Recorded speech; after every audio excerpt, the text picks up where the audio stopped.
In the Christian Bible, there is a saying that goes as follows: wherever two or more is gathered in my name, there I shall be. The I, in this case, referring to the Christian God.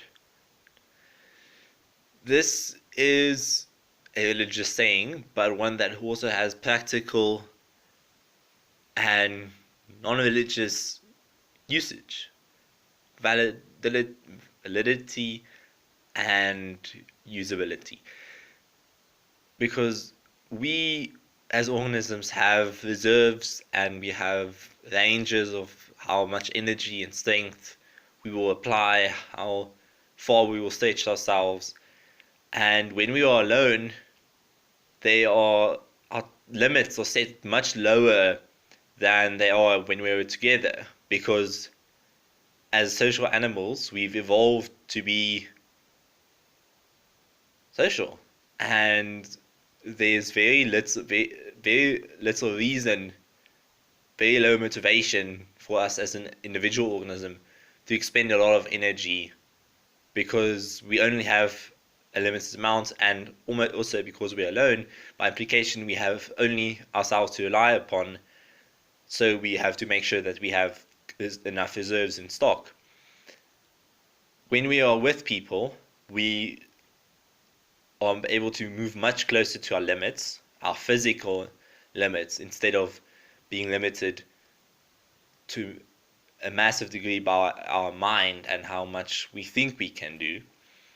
Because often when we are with people and we do stuff with them, we realize that we can push ourselves and be pushed much further than we would have expected just by gauging from the experience of our own alone behavior.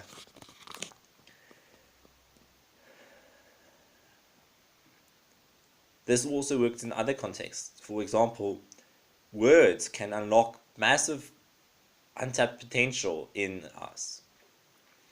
If you take one person and you tell them, do this because it's fun to do, and they'll do it up to a point and then they'll stop.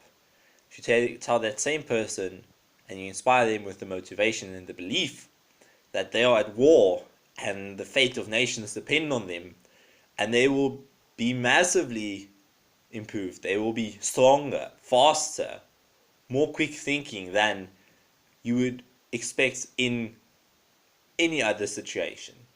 And not just for the role of warrior, the archetype of warrior, but in many roles.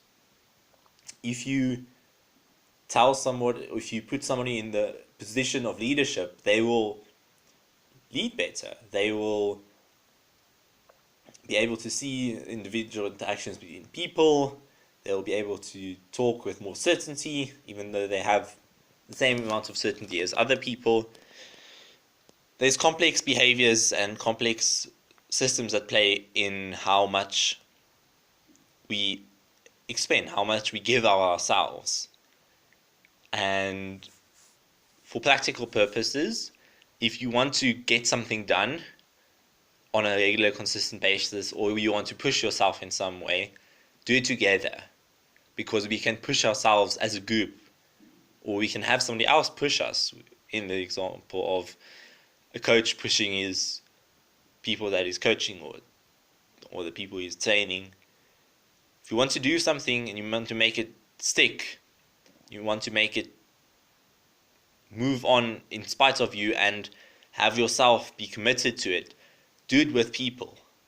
Because there are excuses that we would make to ourselves that we would never make to other people.